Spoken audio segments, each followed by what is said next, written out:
کوئی حیا نہیں رہی کہ وقت کے امام کے متعلق جس کو خدا نے اپنے ہاتھوں سے قائم کیا ہے اس کے متعلق زبانیں کھلتی چلی جا رہی ہیں اور کوئی کنارہ نہیں ہے ان کی بے حیائی کا. جماعت احمدیہ تو خدا تعالیٰ کے فضل سے ایک والی رکھتی ہے، ایک ولی رکھتی ہے. جماعت احمدیہ کا ایک مولا ہے اور زمین و آسمان کا خدا ہمارا مولا ہے. لیکن میں تمہیں بتاتا ہوں کہ تمہارا کوئی مولا نہیں.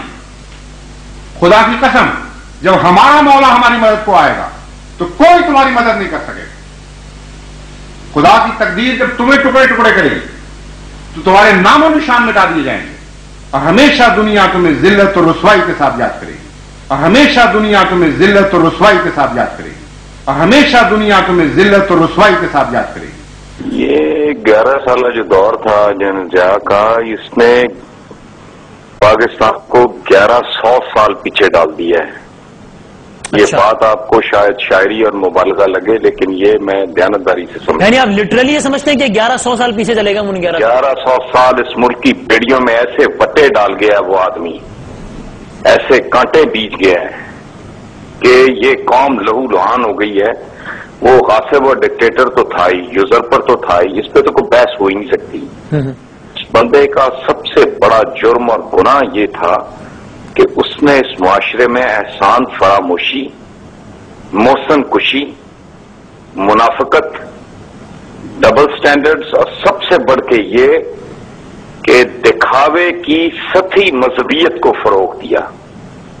آپ اندازہ لگائیں اس پورے معاشرے کی اس نے روح کو فنا کر دیا.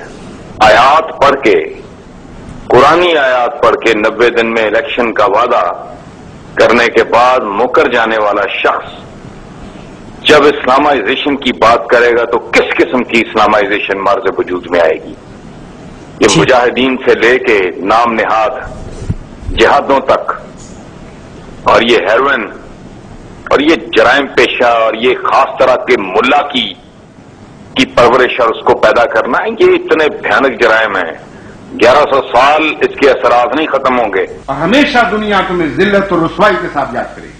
ضیاء الحق صاحب نے بلا شبہ منافقت بے انمیتی انہوں نے اپنے مقاصد کے لیے، اپنے مفاد کے لیے استعمال کیا. جو کچھ کہا جاتا ہے اس کی منافقت، اور اس نے اسلام کا نام. اور ہمیشہ دنیا تمہیں ذلت اور رسوائی کے ساتھ یاد کرے گی.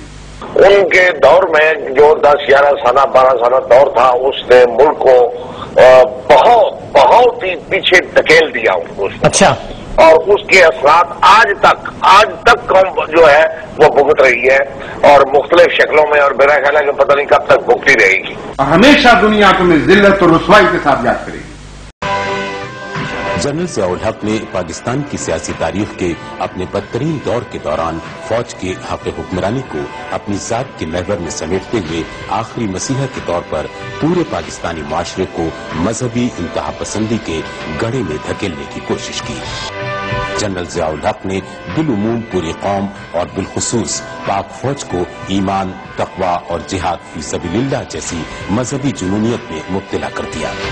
یہی نہیں بلکہ روسی فوجوں کے افغانستان سے انخلا کے بعد پاکستان کی دفاعی لائن افغانستان تک بڑھانے کی حکمت عملی میں پاکستان کے عسکری اداروں کو جہاد افغانستان کا درس دیا اور افغانستان بارڈر سمیت ملک بھر میں جہادی مدرسوں کا جال بچھانے کی حکمت عملی بنائی گئی. ہمیشہ دنیا تمہیں ذلت اور رسوائی کے ساتھ یاد کرے گی. اختلاف کی بنیاد تو اس کا ڈکٹیٹر ہونا، ماورائے آئین اقتدار سنبھالنا. ہمیشہ دنیا تمہیں ذلت اور رسوائی کے ساتھ یاد کرے گی. یہ افغان وار کے بعد جو ضیاء الحق جیسے منحوس اور لانتی آدمی نے جو ایک فلسفی اور جو ڈاکٹرین اس نے اپنے اقتدار کو طوالت دینے کے لیے، اس لانتی آدمی نے، اس کو اتنی عقل بھی نہیں تھی کہ اگر یہ دنیا یونی پولر سے ملٹی پولر اور یہ یہاں اگر ایک ہی سپر پاور رہ گئی تو وہ کتنی بڑی بدماش بن جائے گی، اس کو بالکل پتا ہوگا. ضیاء الحق جیسے منحوس اور لانتی آدمی نے ضیاء الحق جیسے منحوس اور لانتی آدمی نے ہمیشہ دنیا تمہیں ذلت اور رسوائی کے ساتھ یاد کرے گی.